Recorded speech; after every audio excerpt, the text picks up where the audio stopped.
5 days into 2022, a disagreement between Trumbull County Commissioner Nikki Frenchco and her clerk was caught on tape.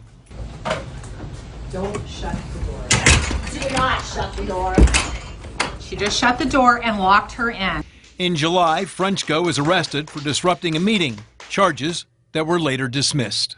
I was missing some things that I perhaps wanted to have time for. 2022 was when Jim Tressel announced he was resigning as YSU's president, as did Paul Gaines as Mahoning County prosecutor.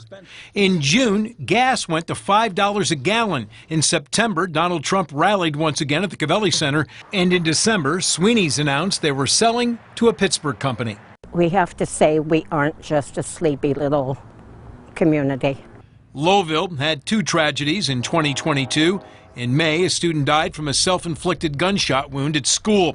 And in November, a mother and daughter were murdered, after which the suspect killed himself. In September, there was also a tragedy in Mercer County's Delaware Township when 5 people died in a fire. There was a shooting at the Canfield Fair. A Girard man was caught in the crossfire and murdered in Columbus. Police shot someone in Liberty after he shot another man in the face. And there was scattered street violence in Youngstown and Warren, which prompted Councilman Julius Oliver to plea for help. The white sheets is what gets you. Production is set to begin early next year.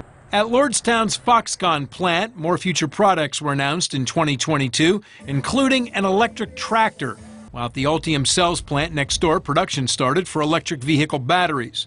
It was the year power lines were stopped in downtown Youngstown, that the Chill Can Company was ordered to repay the city, that a semi carrying milk overturned on 680, that a Girard scrapyard caught fire, that Mecca's Lake Tavern burned to the ground, that Austintown trustee Steve Kent was indicted, and that Boardman flooded again. This was for them. It was for our kids, but you can't win them all. The year in politics was highlighted by Tim Ryan's run and eventual loss to J.D. Vance, who led a Republican dominance of races across Ohio in elections held after lengthy debates over redistricting, some of the maps of which were declared illegal by the Ohio Supreme Court.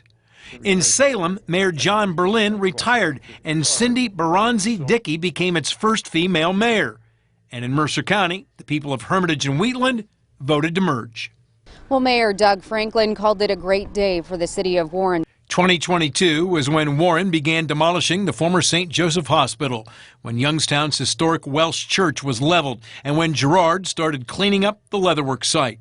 It was when ambulance shortages had several communities concerned, and equally concerned were animal welfare advocates who spent the year dealing with overcrowded shelters. Helping Canfield win its first state title in program history. 2022 was the year Canfield and South Range won state football championships on the same day, when the Kentucky Derby winner was Austintown's top jockey, when the Golden Dawn reopened and Penguin City opened. It was when Howland's historic Yellow House was moved, when the Youngstown Air Reserve Station was named the preferred location for new planes, when Stambaugh Auditorium dedicated new steps, and when Luke Bryant played downtown. It was also the year we celebrated Paul Wetzel and Dave Sess for having worked 25 years at WKBN.